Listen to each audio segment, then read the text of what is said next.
Namaskar. Hello and welcome to P Guru's channel. I'm your host, Sri Iyer.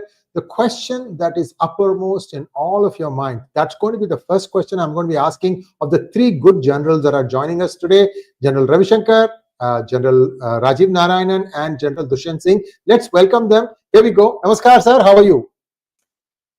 Namaskaram, sir. All well. Namaskar and thanks a lot. So this is coming live on three different channels. One is Gunner Shot, the other one is Claw's channel that General Dushyant Singh runs, and of course on P Gurus. He's running a little bit late. He'll join us momentarily. So I'm going to ask one question to each of you gentlemen, 3 minutes to answer this. And I'm just going to ask this. Why sign up to this ceasefire when India was so far ahead?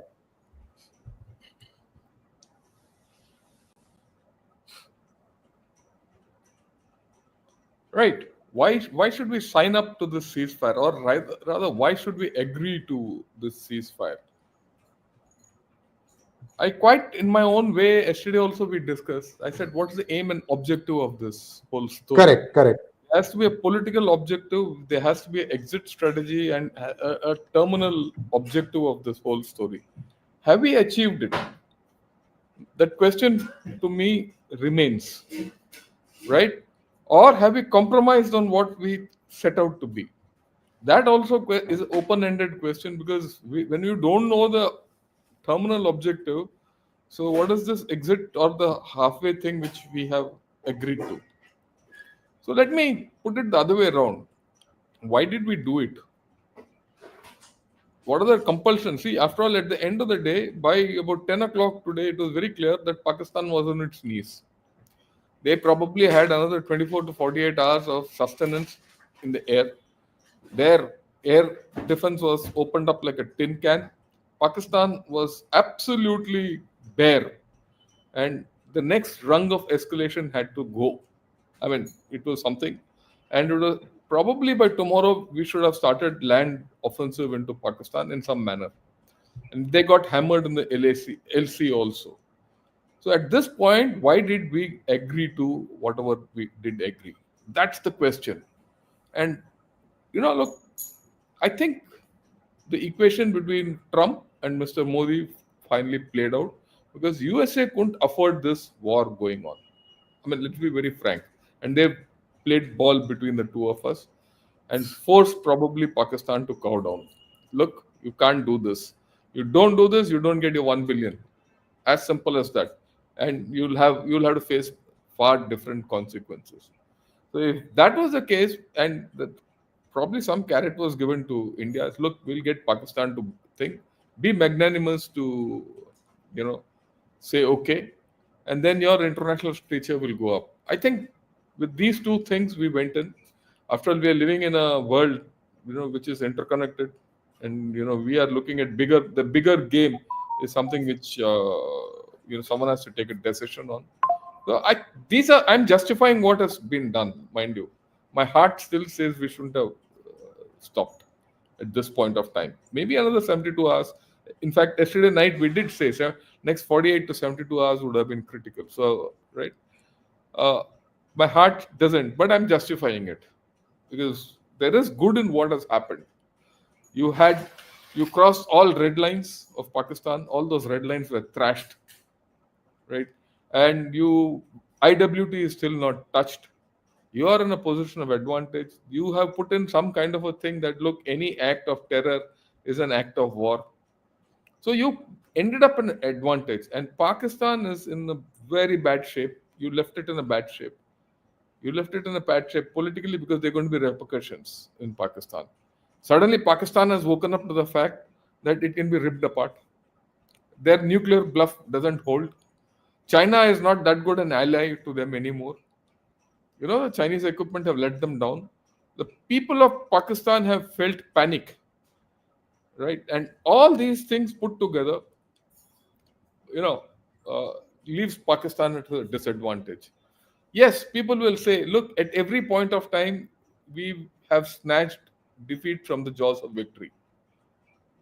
This is, whether you call it at 47, whether it was in 99, whether it was now, or whether it was 77, 71, Why don't we finish it off?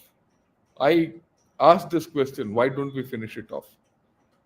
The answer to this, the way I look at it, and I expect things to go that way, is we must finish it off, not necessarily militarily. The only thing which has happened is not military. You've agreed for a military ceasefire or stopping of fire, not even a ceasefire. That fire will be stopped. It's not seized. You say we'll stop firing at each other. The ceasefire has a different connotation. Stopping fire has a different connotation. And you're not said we'll hold talks or something. There's no peace talks going on. So things will evolve. And maybe this is a time to get into a political story and look at dismembering Pakistan politically, because you set the stage for it. And how that stage is set, we'll discuss later. I think I've taken a lot of time. And I would... Thank you, sir. Thank you, sir. I was going to bring in General Dushyant Singh, but he's still running a little bit late. So let's go to General Rajiv Narayanan. General Rajiv Narayanan, why did India agree to this ceasefire? So, like General Shankar had said at the end, it's not the term which is there. The term, even what the Foreign Secretary used, was stoppage of firing and military action. Nowhere, even the Foreign Secretary, in his Foreign Minister in his tweet, has mentioned the word ceasefire. So I think we must stop using the word ceasefire. Yeah, I agree with you. Firing and military agree with you 100%. There's no cease. This is not a ceasefire. No ceasefire. So it means that if you try to get funny, we are going to hammer you again. That is the underlying theme. But before I answer to the two of you, I will ask one question. What was different in the daily briefings of the government today with respect to the earlier wars? And 99, everybody knows. There also daily morning and evening briefing used to be there. What was different? Well, it got pushed out. It was supposed to be at 5:45 a.m. I'm not talking about timing. The conduct. What was different? And that will give you the answer to what you have asked. It's a very already well, right? Always, the arm that is conducting the campaign, the spokesperson is selected from the operations branch and he briefs the media. Number one. It is done in their hall. Done in their hall, press briefing hall. Like everyone remembers, 99, it was done by General Bikram Singh. Then he was... Why was the Foreign Secretary briefing this time? Has anyone noticed? There was nobody. Yes, I wondered about that. Yeah. There was nobody from the ops branch of either the Air Force or the Navy, Air Force or the Army. They were only spokesperson. And it was the Foreign Secretary who was standing there, your top diplomat who was standing there and answering the questions also. Because you have changed the rules of the warfare, like what towards the end General Shankar was saying. This is a multi-domain warfare where this military contact is one facet of it. Yeah. And here, like General Shankar had said, you have ripped him apart completely. He has nothing left. And of course, what I have no confirmation if that was the pressure put by the Americans on the Pakistanis, whether that was the message Rubio took to Asim Munir, that you will not get that 1 billion. That's the chatter. There's no confirmation. But the fact is, it was the DGMO of Pak who rang up our DGMO asking for ceasefire. And what he got was stoppage of firing. On 12th, they are going to talk for the further ways. Now, as far as the actions that you have taken before, IWT, removal of your diplomatic contacts, the sanctions on everybody which is there, no visas, there's no change to that. Everything exists. As I see it, the final outcome will be very different. The map of Pakistan is likely going to be changed. Yeah. Okay. Now, this is exactly in line with what the Americans are also wanting. There is a paper which was written in the published in the Armed Forces Journal in 2006, written by Lieutenant Colonel Ralph Peters, retired, who's part of the Republican. He wrote it in 98. It was published in 2006. He was involved in the Iran-Contra affair. He joined the Republican Party. When Soviet Union broke apart in 92, they created an organization called Pax Americana. Then over a period of time, they felt it is too imperialistic. And around 94 or 96, they changed their name to Project for the New American Century. The aim was to ensure continued US domination of the globe in the 21st century. When I was DA in Tajikistan, the DA of America, US, he gave me this paper. He was also a tank man. He gave me this paper in 2004. It was not yet published in the Armed Forces Journal. And he said that his Shahji Affairs wanted to discuss it with me. Could I go through it? I went through it, went to their embassy.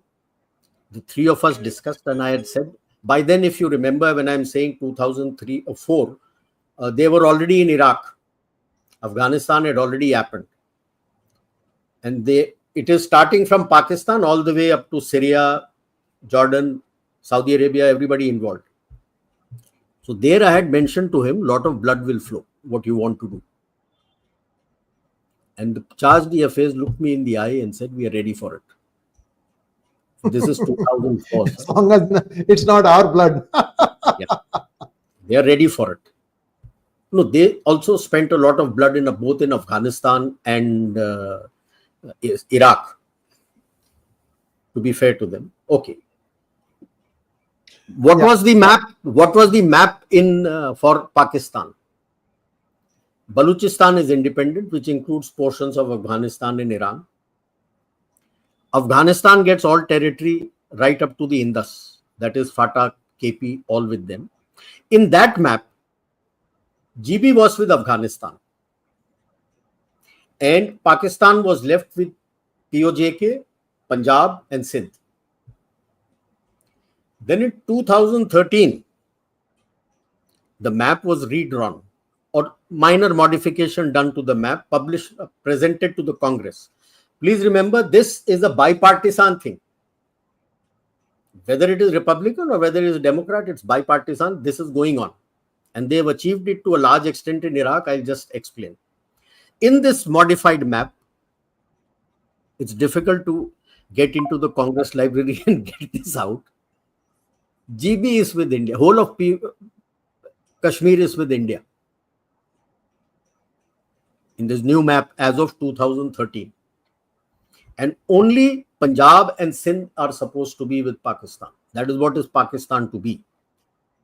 Why I say that this is, they are pushing towards it. If you look at Iraq, Iraq was to be in three parts.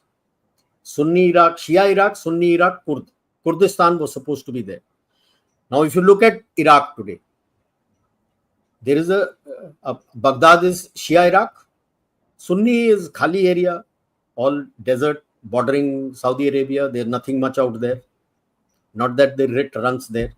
And if you look at Kurdistan, Kirkuk, Kirbil, Mosul, it's autonomous. The RIT of the Baghdad doesn't run there. They look after their own oil. They sell their own oil and draw their own revenue. The Baghdad has got no control on it. Something somewhat similar to what they were wanting. And that is why I say that this is going to happen. And the only thing we have to see is, do you want to leave Sindh with Pakistan or not? Or would you like to have POJK? I, for one, wouldn't, because that is full of radical Sunnis out there. And if you join it with our Jammu region, it changes the demography very badly. I wouldn't want that. But GB, yes. Three strategic advantages. Cuts off CPEC. You get a land route to both Afghanistan and direct rank route to both Afghanistan and Central Asia. Pakistan, whatever shape it is, whether it is with Punjab and Sindh or only Punjab, is indefensible. Because today the water bodies run northeast to southwest and he has made vertical canals. So when you go from east to west, you meet multiple obstacles. So it delays your offensive.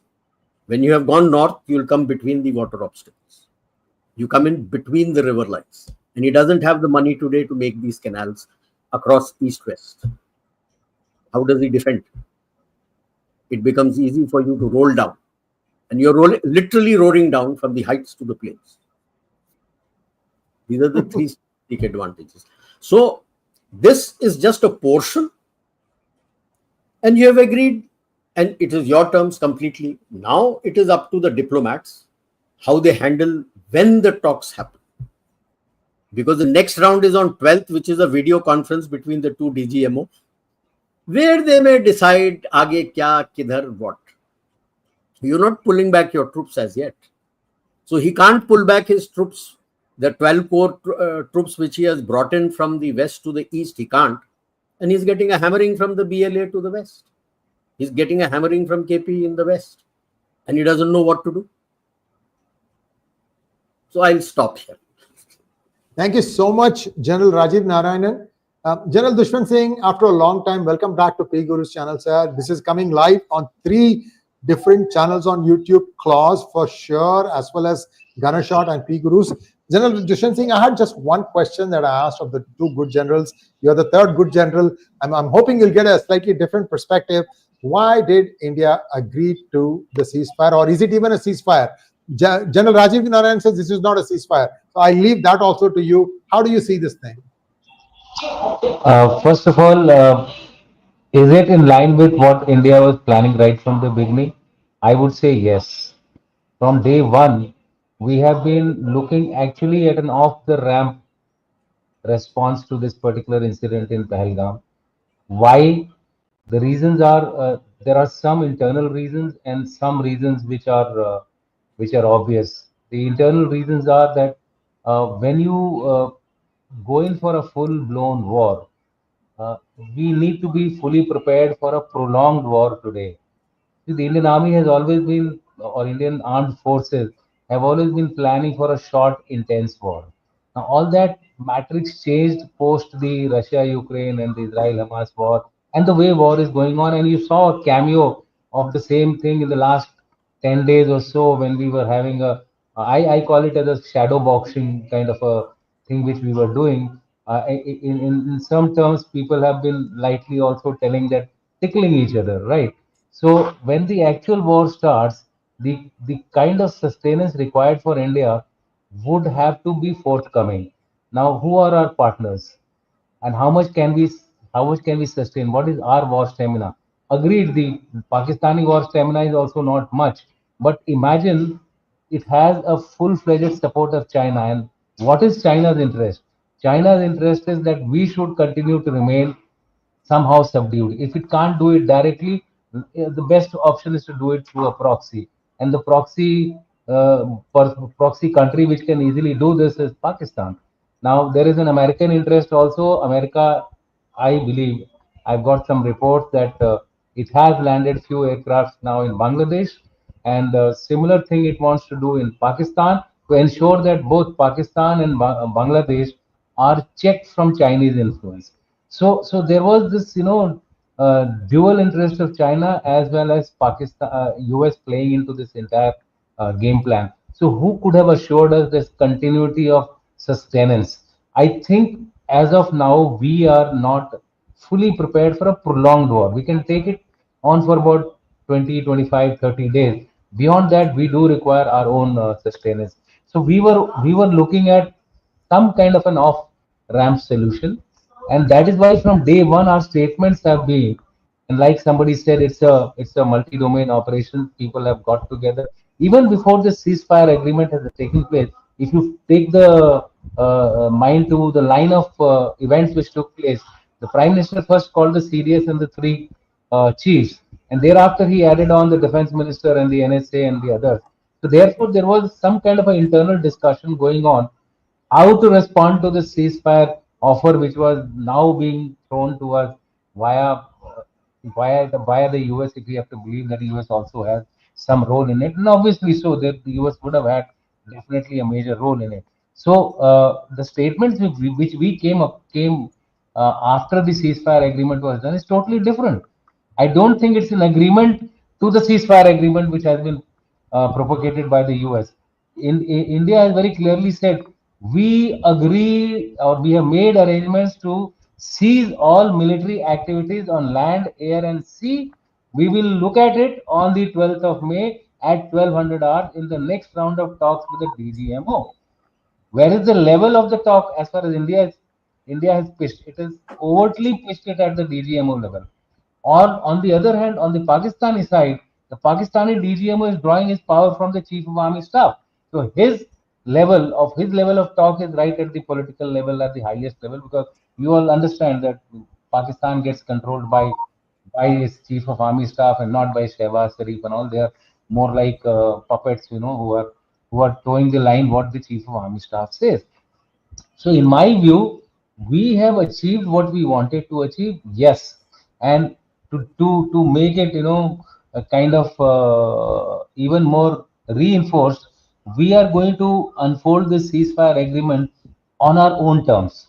That means before this agreement we declared, there are certain things which happened which were indicative of a likely ceasefire. India said any act of terror will be considered as an act of war. Yeah. Now this was a threat that in case if you repeat this thing, we are going to take an action which will be even more harder than this or even more stronger than this.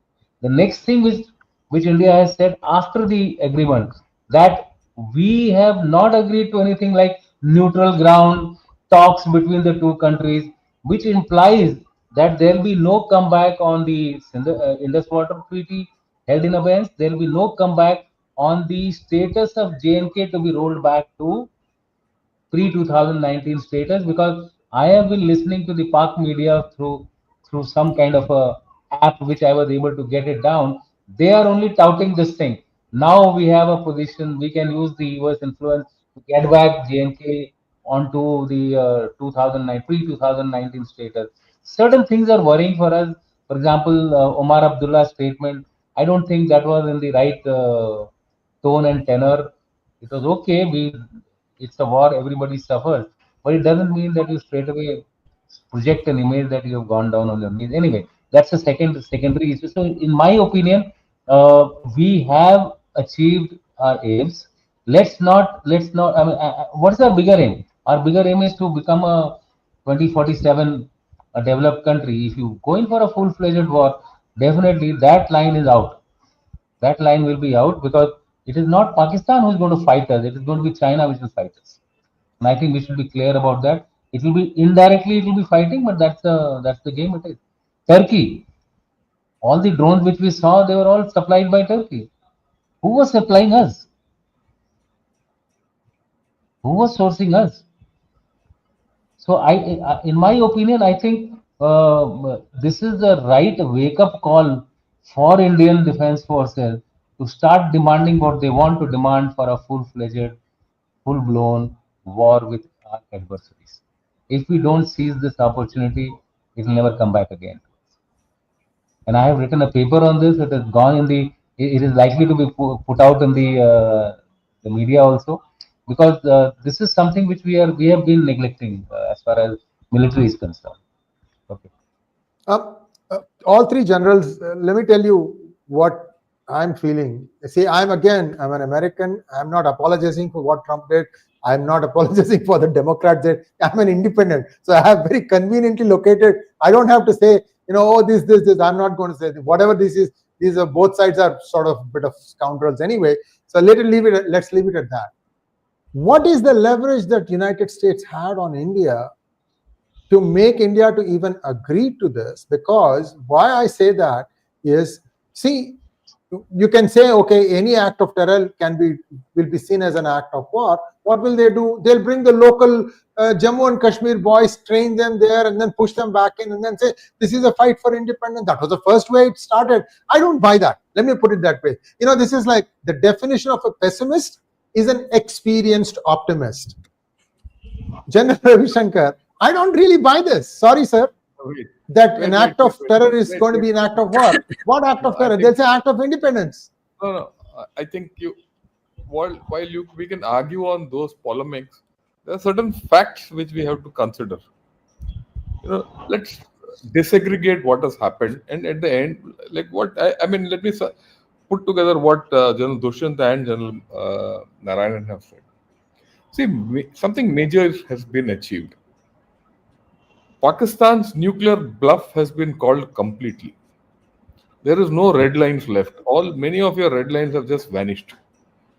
Right? They're not there. So now there's no this thing that I will throw nuclear and you only then you will go for war and all. Nothing.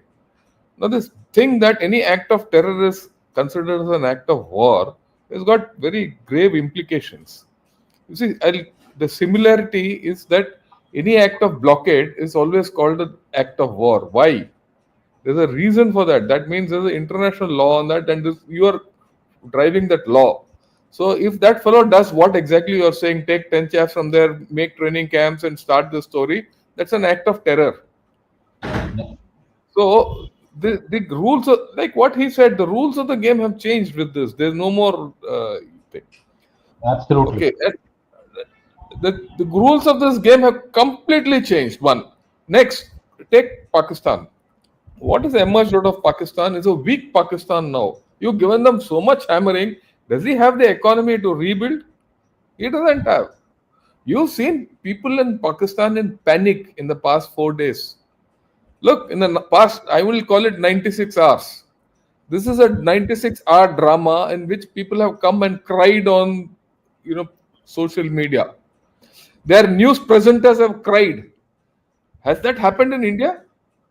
No. We might have differences of opinion as to what we should do or not. But panic, fear factor has been drilled into Pakistan. And that fear factor can't be wished away. It takes a long time for that psychology to go.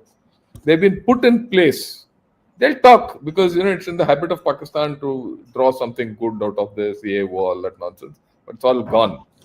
The next major thing which has been broken, this Pak-China nexus is going to be very strong.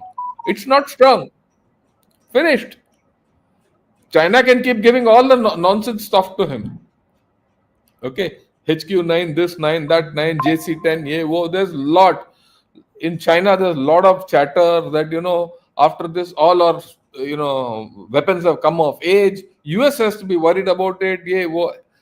The contra is going to happen. It's been exposed. AD system is exposed. I mean, look at it. Then a lot of people all over the world felt that Indian armed forces were not modern. Were not fit enough to fight a modern war. Okay? And you went and hit so many people and very modern manner or in an old manner, whichever you like. Already there are people saying this is how a present day war will be fought between two nuclear powers. There are a lot of things which you've achieved. Now look at the impact on China. China will have to think 10 times before they trifle with us. They know what we have done. Because the Pakistanis will go there bleeding and say, this is my backside, please see how badly it is bleeding. And China will get a larger message. And suddenly they have to think, it's okay to say information, fake ops, is that equipment ready against India? Can it be deployed against India? Right? What will be the outcomes? So it's a major thing. The effect on China, I think, will be huge. Another thing which Dushyant touched upon, you've gone into a 96-hour war and you pulled out. Your military economics is still intact. Your sustainability is still intact. A little happened, fine. Why should we fight a 28-day war to ward off China?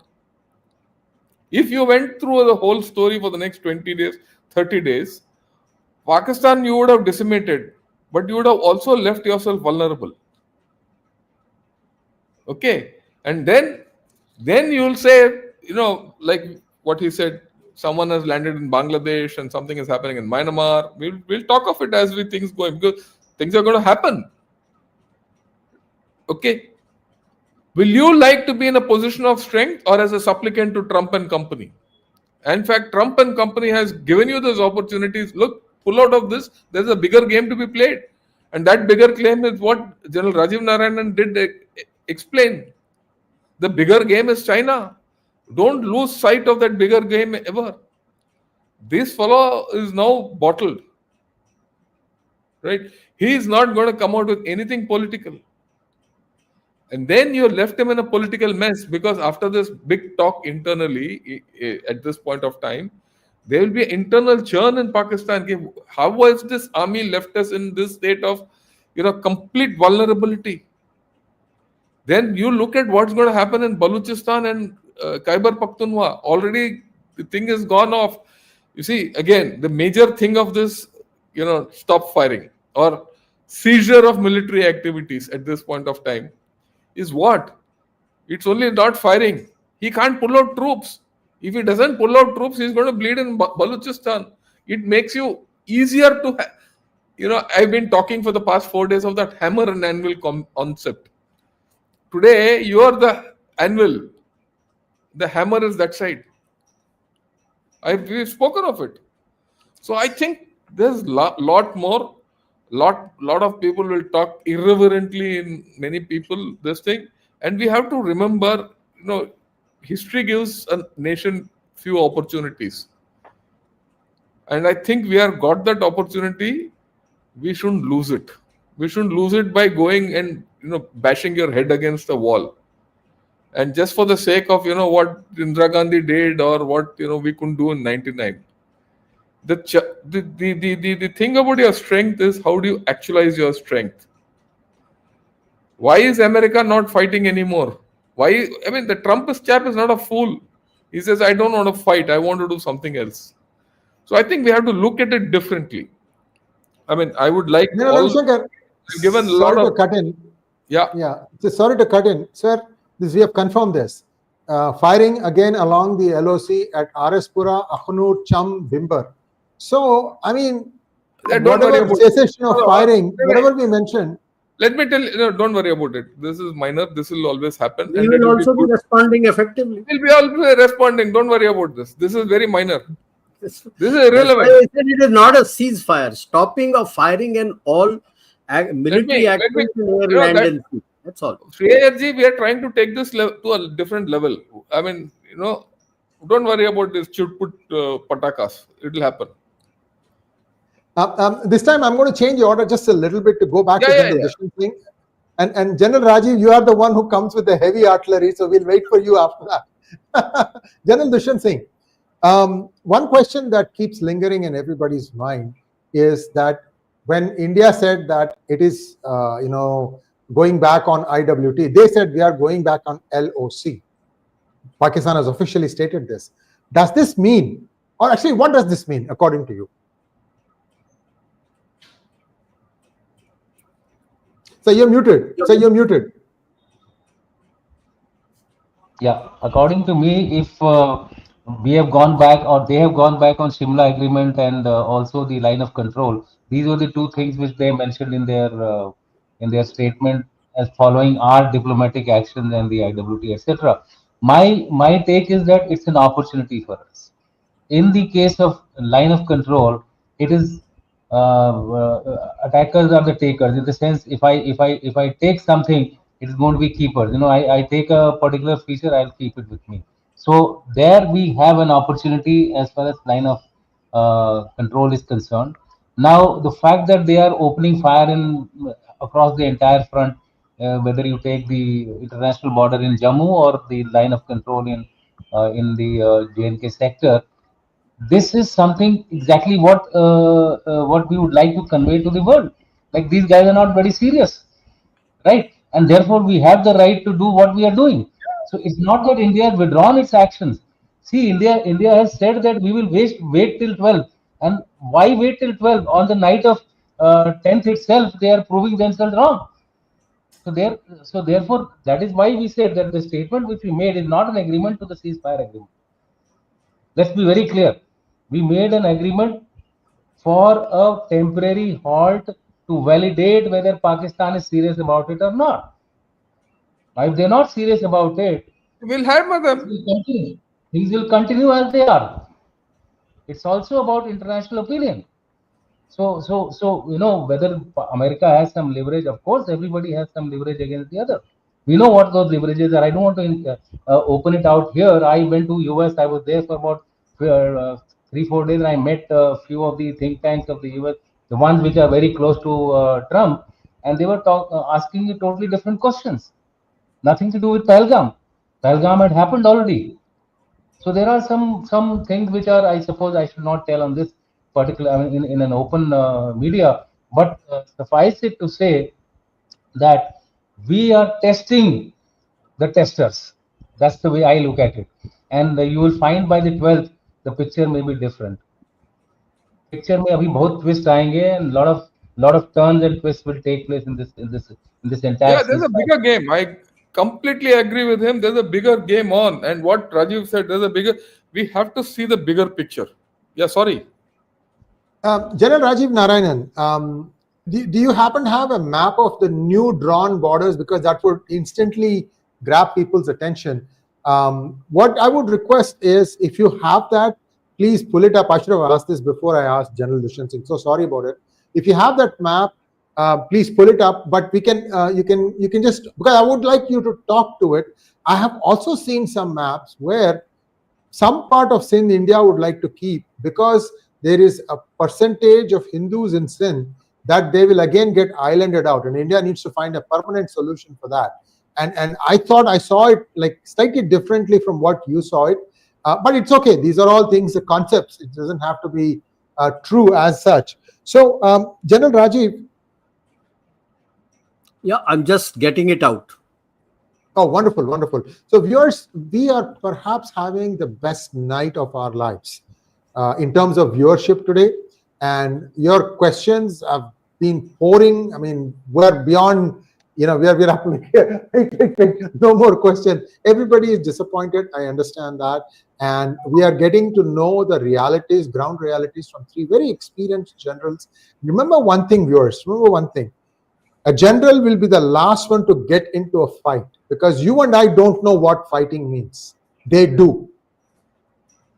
I want to tell this thing to all of us who are emotional about this.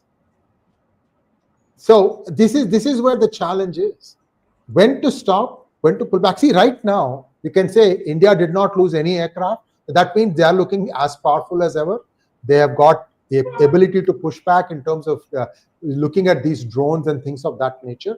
They've also considerably inflicted damage on the airstrips. I'm told some drones do need an airstrip to take off. To that extent, even the drones are disabled.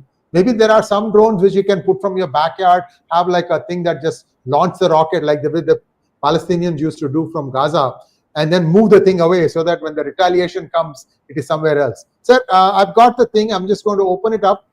So, sir, talk to it, sir. I just wanted you to expand this. Yeah, I'll expand this. No problem. Just give me 1 second. I need to pull this thing up. I don't know. Yeah, I know why. Yeah. Okay. Yeah, I'll take you to the. This is how they are going to redraw in our area. Like I said, Gilgit-Baltistan area has been given to Afghanistan in the old proposal. In the new proposal, this complete lot is with us. This complete lot is with us, and he's only with Pakistan and Karachi. Yes, there is a talk in Sindh of there is no chatter in US for taking giving the Hindu portions which are towards the east, that is Hyderabad and its adjoining areas to India. Umarkot and all that. There is no chatter. There are about 3-4 districts there which have a majority of Hindu population. But the Americans have not thought about that. Of late, it has gathered steam from the people in Sindh and our people in the border areas in Gujarat that we should take over these areas. So that is open. But this is the map. I have not taken out the other map. Have I the other map in this here? No, in this I don't have. So this is the basic thing which was drawn then. And the second map which came in 2013, I don't have. I have not made it as part of the slide. Yeah. The whole Kashmir is supposed to be part of us. Now, coming back to, we can take the slide off now. Yes. People have Yes. seen it. Now, coming back to, like, I entirely agree with both that it's the larger picture.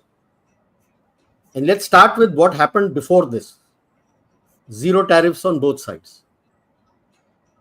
What does that indicate? That means you have done the deal. What plants from US is going to come to you and what is going to US. So for those, you have already agreed, apart from other things. Yes, in the larger picture, there are other commercial issues that will come in, that it is zero tariff for both of us. But it is very important to break the manufacturing hold of China. So what I manufacture, I am not giving any tariff to the US. There is no tariff that US will give me, which I'll be selling to the US. What US is manufacturing, which at the present moment I am sourcing from China, there is no tariff for me.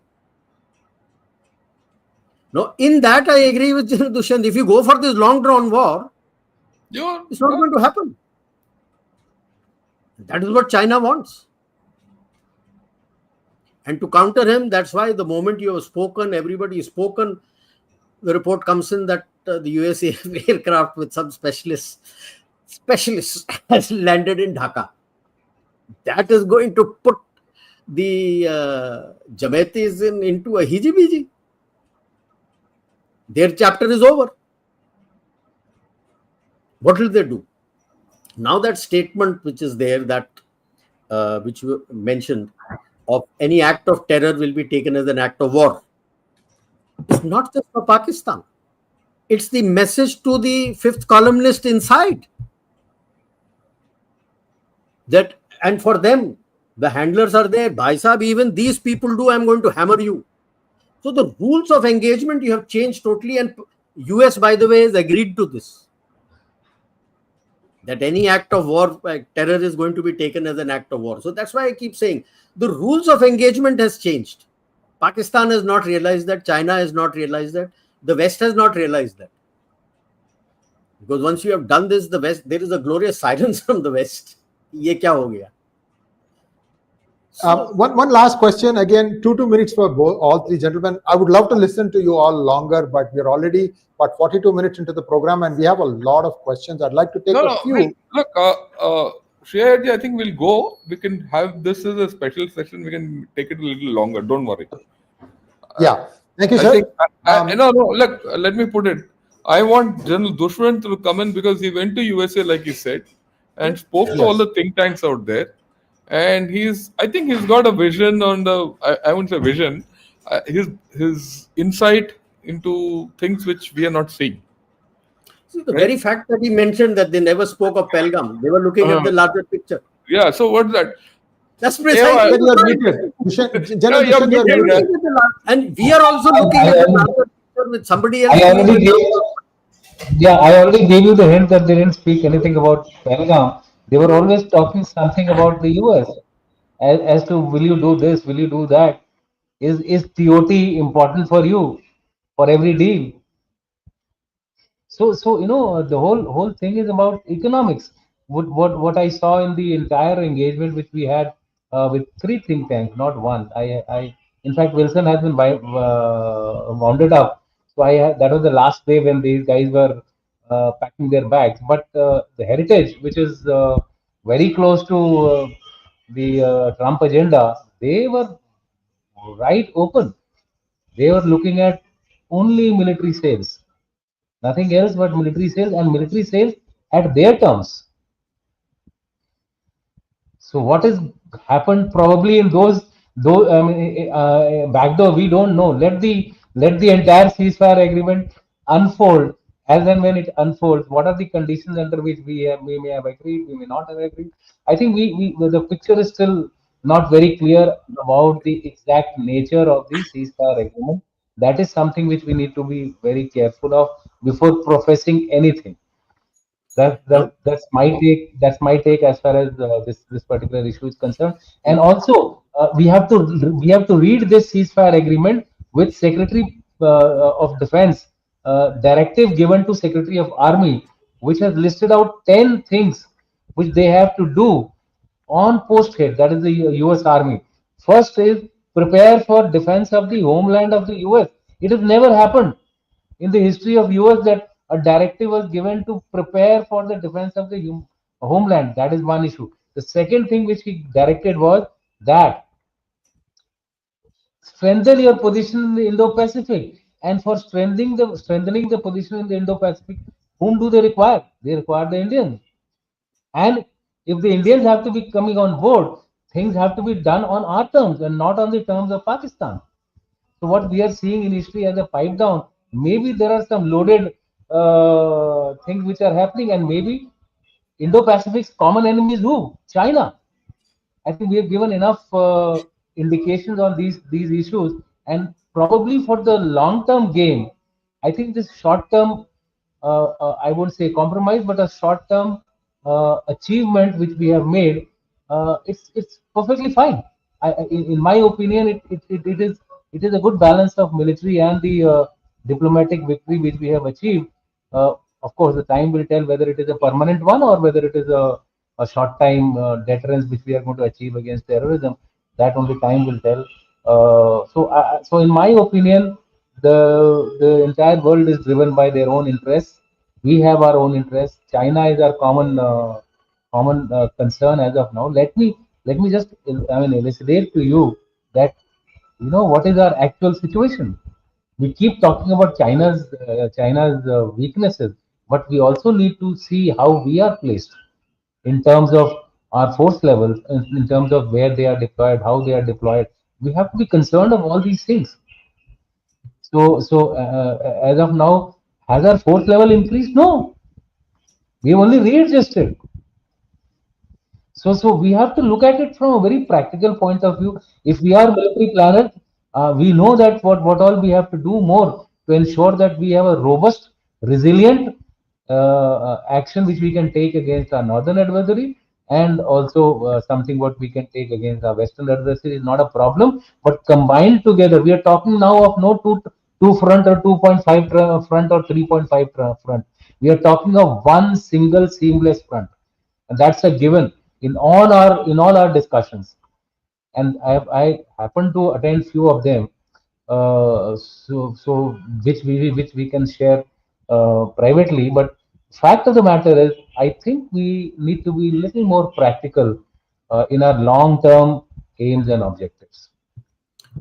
General Rajiv, you wanted to add a point. You wanted to add a point. Go ahead, sir, and then I'll come to General RS. Sir, what General Dushyant has brought out is that the rules of engagement have gone totally. So why should I fight when I have the boots of the TTP and the BLA for fighting for me? Absolutely. Keep this chap on tenterhook and let them sort him out. You sort out that problem.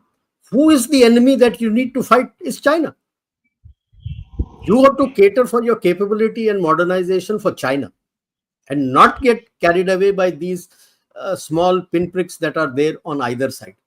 To look after that pinprick on the either side, the Americans have already come there. Next, like he spoke about sale of arms. Bhai Sahab, you will be having a lineup of people coming here for Akash NG, for your Akash Tir, and the way you have upgraded the legacy weapons, your L-70, your Zeus and Shilkas. L-70s have been very effective. I just want to add, I was a party to that as far back as 2014-15 of how the upgrades to be done. And everything that has been upgraded there is all homegrown. All these three, despite your Shilka having a small radar, rest was basically the operator firing with his naked eyes, and there used to be an open field site out there.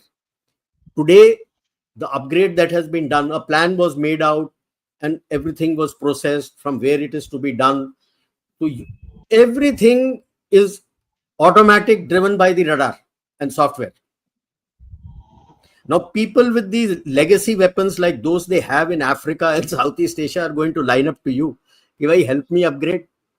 Your radars are wo kaun sa Rohini, Revati, and AD ka aapka baki hai, aapka Indra radar. Everything is homegrown. There's nothing which has come from abroad. Akash NG is come from here. So while everybody was talking of S-400, yes, there is an MRSAM that we made, which is the version of Barak 8, which we took the technology and we have made. That is the MRSAM. But apart from that, everything else in that grid, Akash NG, the upgrades to your L70, Zoo, and the Shilka. Basic difference between Zoo and Shilka is the normal Zoo is towed 23 mm, it has two barrels. Shilka, it is mounted on a tracked vehicle, it has 4 barrels. The rate of fire is very fast of these guns. And the moment it is radar controlled, you sorted that person out. And then you have integrated seamlessly everything, Army, Navy, Air Force, in Akash Tir. It is an integrated, I would say, air defense, aerospace defense command and control system. Identifies the vector, identifies what is the threat, tells you. Now they have, I'm told they have embedded the AI in that, because the officer who was involved with me is a Major General of AD today. He was the Colonel AD with me in MO.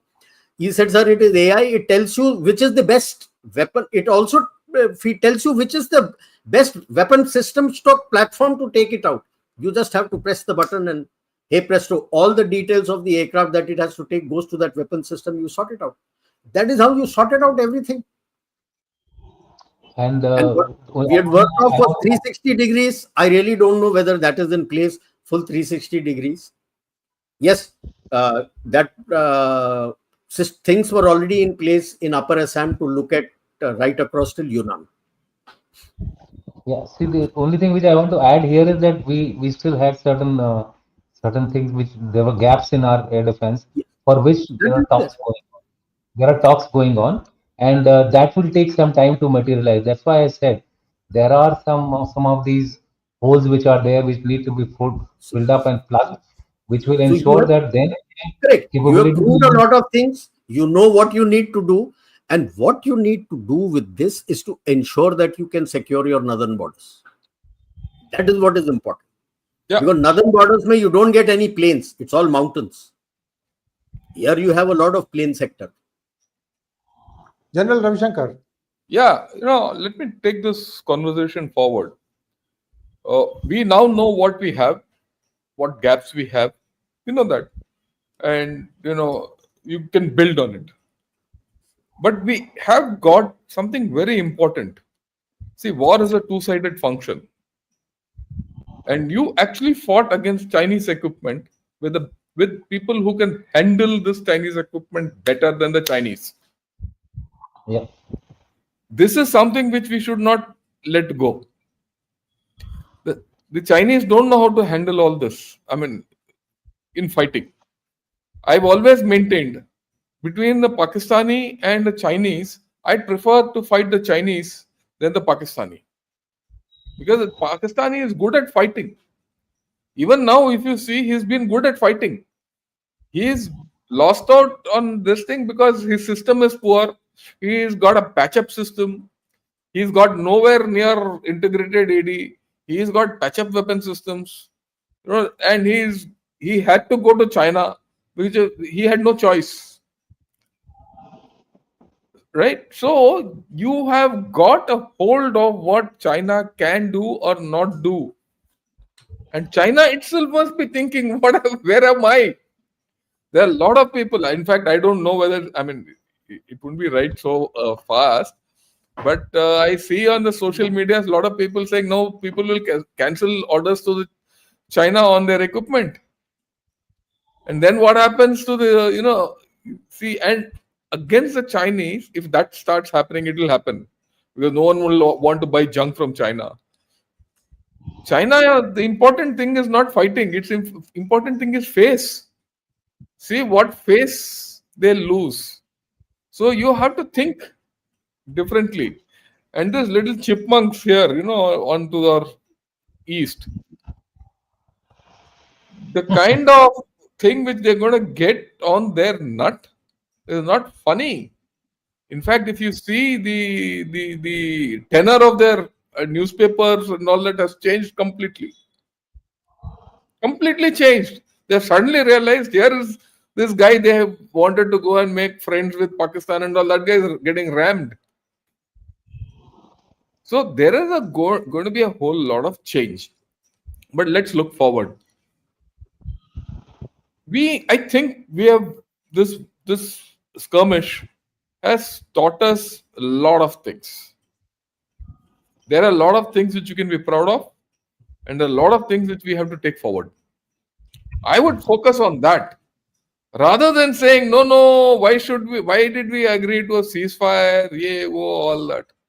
And part of I think part of exit strategy somewhere is you should exist when you're ahead of the game.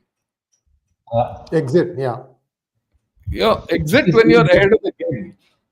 very You know, difficult to stop a war. You have It is- exited here when you are very well ahead of the game. ahead of the game. And look, the game, like people said, war is politics by other means. And I'll quote Mao.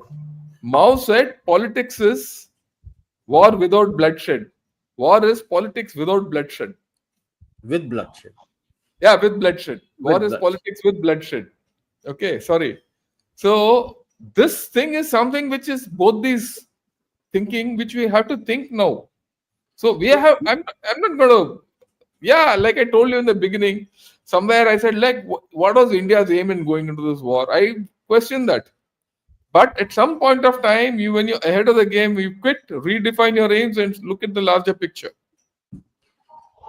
A lot of chatter is coming up comparing this to what happened in 99 and more to what happened in 71. What people have not realizing here is the geopolitical environment today is totally different. Different. Absolutely different. Pakistan, what advantage it drew at that point in time by virtue of its geographic location. Nobody wants it today, because today the enemy is China and the theater is the Indo-Pacific. Indo-Pacific is you. There is no Pakistan. That he can't swallow. He's used to renting out his territory to the highest bidder. Now there is no one bidding. What will he do?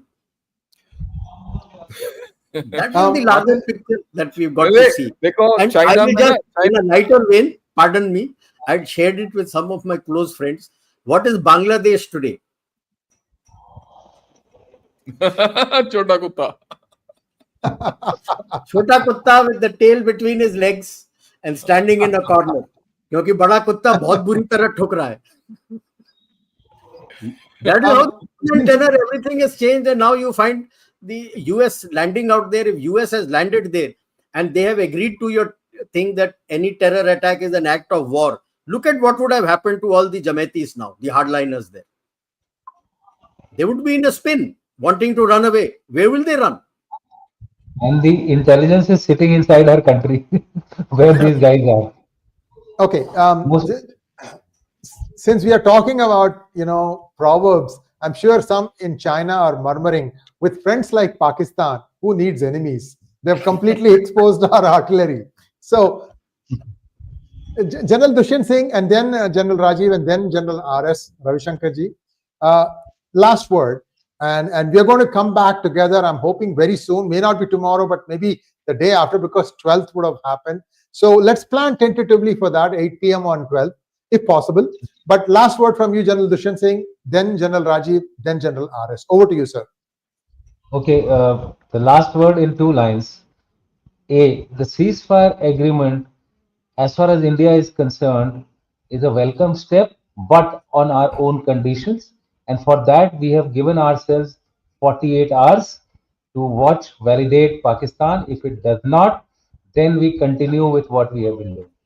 That's it. Thank you so much, General Rajiv. I entirely agree with him. And plus, you're looking at the larger picture, what else needs to be done to do your readjustment, fill in your gaps, what to do with your economic side, two things you will be doing. One is what discussions you need to take forward after you're talking of zero tariffs and others, what discussion you need to take forward with the US and the EU, and with the US in reference to that as and when in future there is some ceasefire finally, what all are the terms and conditions you're going to place, that only after that will you accept anything. So those terms and conditions, I'm sure the Ministry of Defense, that is the three services, the CDS and the MEA, would be sitting together to formulate. Because the some chatter which is coming from the MEA, I heard that they don't want to repeat the mistakes of 71. That hangs very heavily on them. So they would not like to repeat that mistakes. And they have full faith that if it is going to be this prime minister, then he will listen to what all we say, and he'll stand firm on that part. But the whole moot question is, whom will he be talking to? I don't think Hafiz Munir will be staying there long after all this. Who will you be talking to? And will Shehbaz Sharif be there, or somebody else will be there? What happens? So that is different. It is actually at this stage, what we are looking at, I feel that is actually irrelevant at this stage. You are looking way beyond. What are you going to do for the Indo-Pacific? How you are going to plan it out? What are you going to do? And if the West was under the impression that you're not that modernized at all, this small skirmish has given them that no, you're quite well off. Yeah, you may be having certain issues, but you're quite well off. All other armies have their issues, shortcomings and everything, but you are at par with them, if not better. Thank you so much, sir. The last word from you, General Ravi Shankar. Look, I'll put it a little philosophically. You started this war with a lot of uncertainty, a lot of questions, hanging in the air, ifs and buts of war. You're exiting this war with a lot of certainties. No, uncertainties, geopolitical uncertainties will continue in life, in a national mainstream. That's part of life. That's the way we grow or exist. But do you have answers at the end of this for many things which you didn't have answers before? You have. Are you in better control of the situation? You are. So I think we need to look at it from that point of view. The emotional prism of 99 that we couldn't grow across the LOC, or in 71 we did the Shimla agreement, is all gone. I mean, you can't take this nation forward by looking at and driving it through the rear view mirror. The windshield is ahead. The geopolitical construct is ahead, like what General Rajiv said earlier. The reality of this geopolitical construct is what General Dushyant have said earlier. It's changed. You have to go with this, and this flow demands something from you. We have to rise to the occasion. That's where I say, okay, that's it. Thank you so much, generals. I have a few questions from our viewers. We have actually 58 questions, so there's no way we can do that many. We're going to try and see how quickly we can go through these things. If you permit me, I would probably do round robin, one question to each. One question just keep the things going faster. So first question, Amrish Panchal, thank you so much. My question is, why ceasefire is declared by us, not by Pakistan? No, Pakistan declared it. Our briefing took place afterwards. Yes, thank you, sir. Next one from Amrish Prasad, and this is for General Dushyant Singh. If ceasefire is requested by Pakistan, then why ceasefire is not declared by Pakistan and declared by us? They declared ceasefire.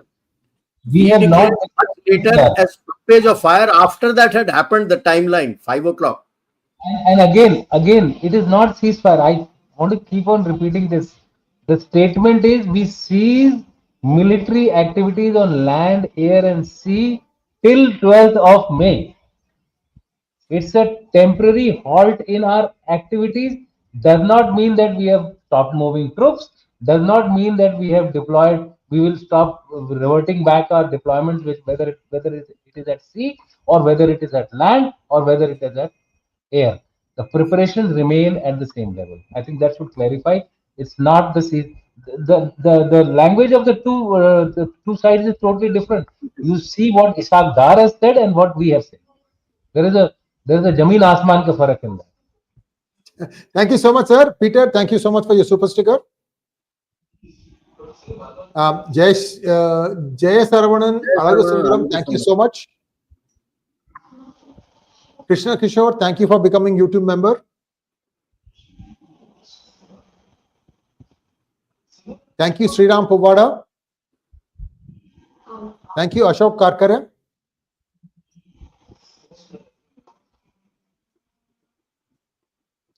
Thank you, Aditya Paranga, for becoming YouTube member.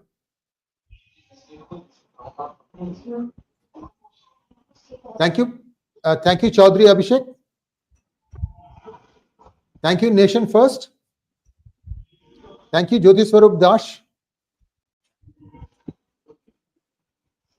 I think that's all we have. And thank you so much, gentlemen. This was a wonderful, wonderful conversation. And there are some more. Sorry about that.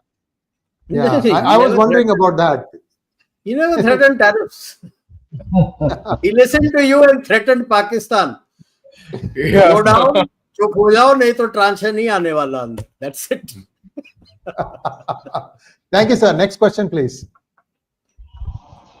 General Ravi Shankar, for you, sir. Shubhra Dwivedi, thank you so much. For General Rajiv, it's specific to you. Would it be fair to say that we can defy US in such negotiations, considering the leverage it has over us, trade deal, etc.? If they want a trade deal with you, bhai, they want your market. So who says you don't have your leverage? Next one, please. Thought provocateur, thank you so much. This is for General Ravi Shankar. Pak's operation Banyan All Monsoon, inspired by dry China post IWT abeyance as washing is haram now in Pakistan, would hold world record of shortest dud op. Yeah, I'll go with it. I couldn't understand what he said, but I'll go with it. Whatever he meant. उनका वो क्या नाम दिया है ऐसे ही बनियम अल मंशून iron cement clad wall or something like that. That is the meaning. Unbreakable wall. That is unbreakable wall. तो उसको अल monsoon कर दिया. ठीक है. It is monsoon. Thank you, Sumit Garg. This is the question for General Dushan. Yeah, Sumit Garg wants to know, sir. Yeah, I think we've answered this question, so we can go to the next one. Yeah. So the whole program was about. Yes. Thought provocator's question to you again, General Dushan. What happens with Erdogan's Ottoman Caliph dreams? Erdogan is it goes up in the air. That's it. Y says, thank you so much. Modi meets his Krishna. This is the Krishna here, right here, with me. No, he's got it. His Krishna is Jaishankar. He's got it there. Excellent negotiator. He's got Krishna and Chanakya both with him. Yes. Thank you, Indian Nomad. This is for General Rajiv.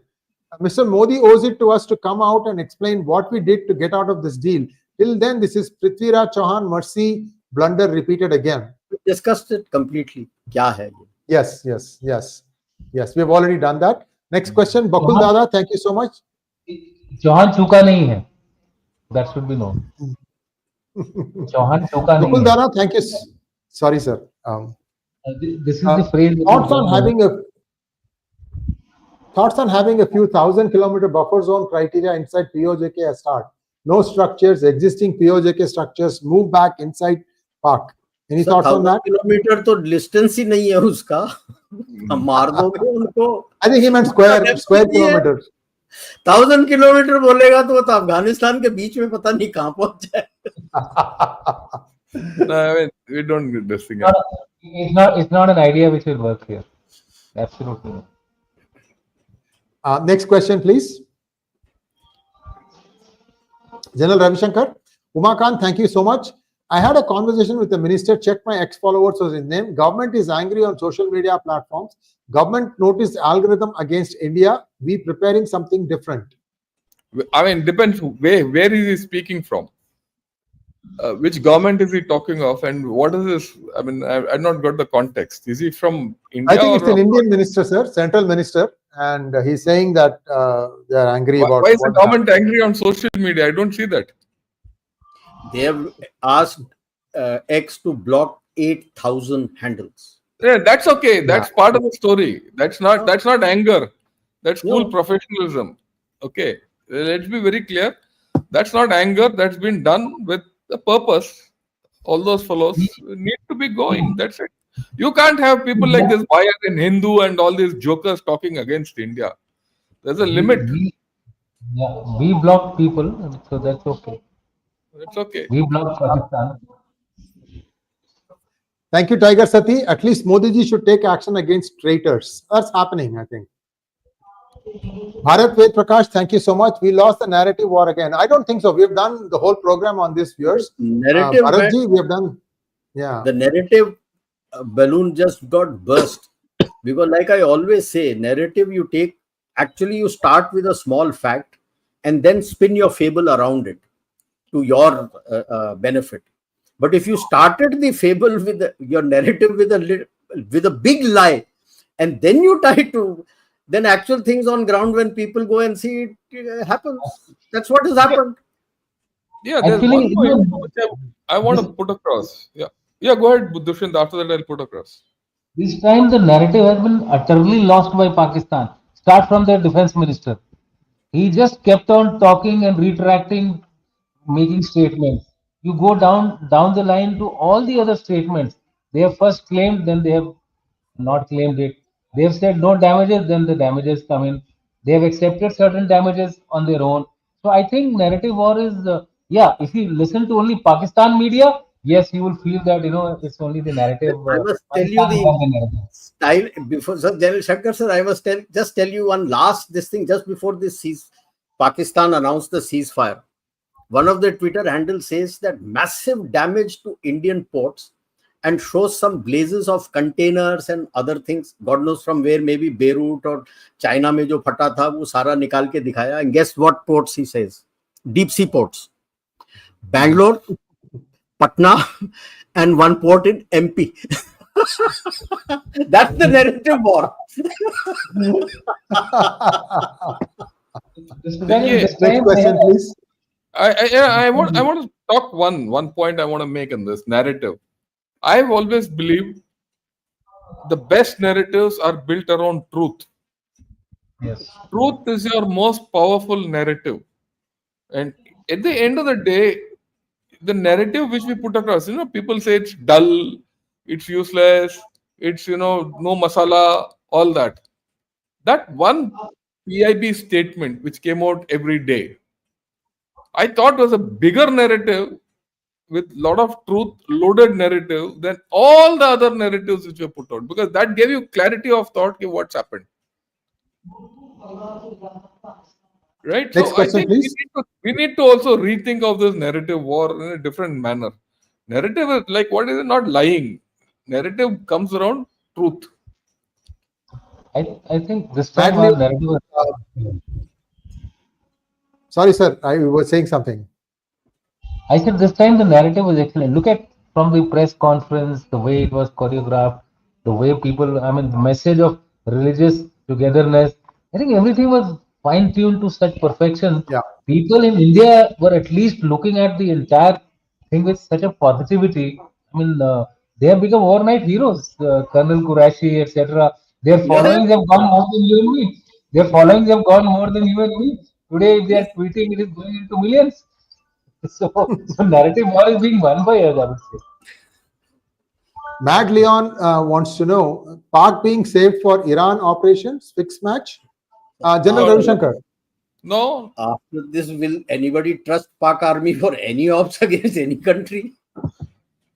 Pak is bigger. Look, you're going to look at a lot of irrelevance of Pakistan. Remember, Pakistan earlier was a relevant nation. Today, you're looking at an irrelevant nation. That's the thing which you have to look ahead. Next one, please. Thought provocateur, thank you so much. Munir's gains, mercy like Mohammad Ghori, reimposition of Pak army as saviors of Pak via propaganda in last 24 hours, Balochistan, political win. Your thoughts, sir, General Dushyant?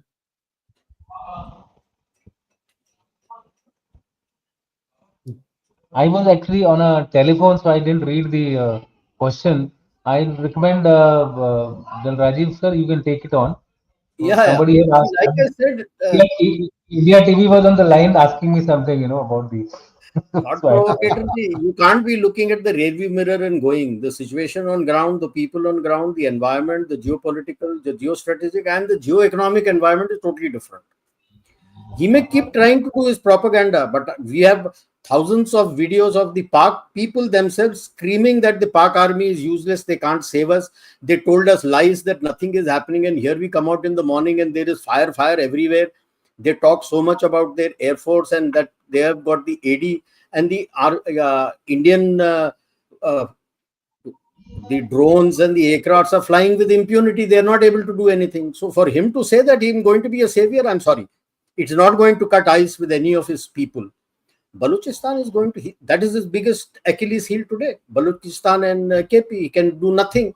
Like what General Dushyant had also mentioned, it's just stoppage of fire. 12th tak dekhenge. I believe he opened fire. So you know that you can't be trusted. Your forces have not gone out. The army that he had pulled out, the 12 corps that he had pulled out completely from Balochistan, only frontier corps is left. They're not ready to fight. They're running away. So that is the Achilles heel in both places that he has. So it's not going to be like that. It's going to be very different. And who has he given mercy? Has he given mercy to India? No. Nobody given mercy to anybody. Yeah. Thank you, Samir. I hate that Trump announced the ceasefire. 1 second. I hate that Trump announced the ceasefire before us. It makes us look toothless and indecisive. We have not punished all the terrorists and their backers behind Pahalgam yet. So the objective is unfulfilled. General Dushyant. I don't think this is a correct way to look at the whole thing. We, in fact, have announced the entire thing after the discussions which took place between DGMOs of the two sides. Remember, it was Pakistan Army which DGMO who actually first gave the call. They have not refuted that claim, which means that the army which was actually dependent, which was more under pressure, has called us up to do that. Once we got that confirmation, once we were sure that yes, it seems that there is some kind of a pipe down which is taking place, because then that we announced the ceasefire. We had to deliberate upon it. The Prime Minister had to call all the three chiefs, CDS and his Chanakya and Krishna both. They did the deliberations. Once they realized how we should announce the ceasefire, we have announced the ceasefire in our own way, on our own conditions, not what Trump has said. See what Trump has said, what Rubio has said. We have not agreed to them. It is our announcement first to be done on our conditions and on our terms. Look at it as our announcement, as the first announcement. Thank you, Akshay Patil. I don't think we have agreed at all to the ceasefire, which was provocated by US President and Secretary of Defense, or Secretary of State. They're talking If of we had talks echoed in the- country. if we had echoed the same thing, yes, we would have announced later. We have announced a separate, different ceasefire agreement. Akshay Patel wants to know, terror and talk can't go together. Now act of terror is act of war. So now never talk or immediately start talks. Trump wants Nobel Prize. Hey, General Trump Ravishankar. wants Nobel Prize is well known. He's been angling for it, and if he gets it, I don't mind. It doesn't matter to me a sausage whether he gets a Nobel Prize or not. If Barack Obama could get a Nobel Prize, I think Trump deserves more. Right? He got nothing. he got a Nobel Prize for doing nothing. At least this man is trying to stop all wars. To that extent, this man is. Absolutely. Okay. Yeah. And as far as the fact is that terror is an act of war, gives you a lever, danda. That you do something, I treat it as an act of war. I do what I want. That what is it? What is my act of war what is my terror incident, and that's an act of war by you is what I define. So the other guy has to decide whether what is this business. So it puts him on a problem. That's the how it is. And he says that mistake is repeated. Period. I don't think so. I think you missed the whole story then. Yeah. Thank you, Active Dad. Thank you, Kolare. Could you comment on why government hasn't confirmed or denied downing Rafale? International media says Chinese missile drowned it. And when you ask the international media, the source, it goes back to the social media post which came out in Pakistan. Yes, There's nothing available. Yes. Look, yesterday I explained to you why this is a fake. Didn't I explain to you how a missile fires and what speed the missile goes, what speed Rafale goes, where I think we should, we don't have to. do anything of this kind. Yeah. Has the debris gone into thin air? Five of them, not one. Yeah, Five of them. five. Planet Inc. by Shuchi. Thank you so much. Next, please. How will any country become I'm not going to take questions, sir. We have too many acknowledgements. We just can't take the questions because I have another program starting in a few minutes. Yeah. Go And- ahead. So we'll just rifle through. There's still 50 plus. So I'm just going to go through the acknowledgements. Thank you, Prabhat R. Pradhan. And I don't know how long you all gentlemen have time. So I'm just going to see how quickly I can go through this. Thank you, Thought Provocateur. Next one. Thank you, Uttam Kumar. Next. Thank you, Abhinav Singh. Thank you, Thought Provocateur. Thank you, Swapnil. Thank you, Ashok Karkera. Thank you, Jackson. Thank you, Logical Ishan. Thank you, Srinivas S. Thank you, Govinda Guru. Thank you, Karthik N. Thank you, Shritik Kothari. Thank you, Karan Nanda. Thank you, Uniman. Thank you, Pawan Kishore. Thank you, Raja. Thank you, Shubhra Dwivedi. Thank you, Thought Provocateur. Thank you, Pratham S. Thank you, NP. Thank you, Venkatesh Bhattacharya. Thank you, Mr. Gunjikar. Thank you, Debashish Chatterjee. Thank you, Pratik. Thank you, Vinayak Belase. Thank you, Vamred. Thank you, Draculus. Thank you, Technology. Thank you, Vamred. Thank you, Vamred. Thank you, Piyush Patel. Thank you, Poonam Abhi. Thank you, Moonstone. Thank you, Sandeep Kumar Mitra. Thank you, Anurag Agarwal. Thank you, Anshuman Singh Baghel. Thank you, Tushar Sahu. Thank you, Nix A. Thank you, Shivraj Rane. Thank you, Utkarsh Bhatnagar. Thank you, Utkarsh Panwar. Thank you, Manish Yadav. Thank you, Dilip Kumar. Thank you, Shrey Singh. Thank you, Manish Yadav. Thank you, Shrey Singh. Thank you, Tiger Sati. Thank you, Raghu VM. Thank you, Arpita Rao. Thank you, Prince Nath. Thank you, Anurag Gaur. Thank you, Zang Buddha. Thank you, Sham Tharun. And thank you all three of you generals. This was one of the best sessions I've had on the Gurus, and I have the joy and pleasure of hosting it for all three of you, so that I think we've answered almost all the questions that people have had in their minds. These questions were just repeating the same thing of what we had discussed at length. So I didn't see any point in trying to ask the same question over and over. Thank you once again, General Ravi Shankar. Thank you, General Dushyant Singh. Thank you so much, General Rajiv Narayanan. I'm hoping that I can trouble you all three to come back on Monday. Let us see how events develop, and then we can take a call. Hopefully you all are available. Thank you once again. Namaskar. Namaskar.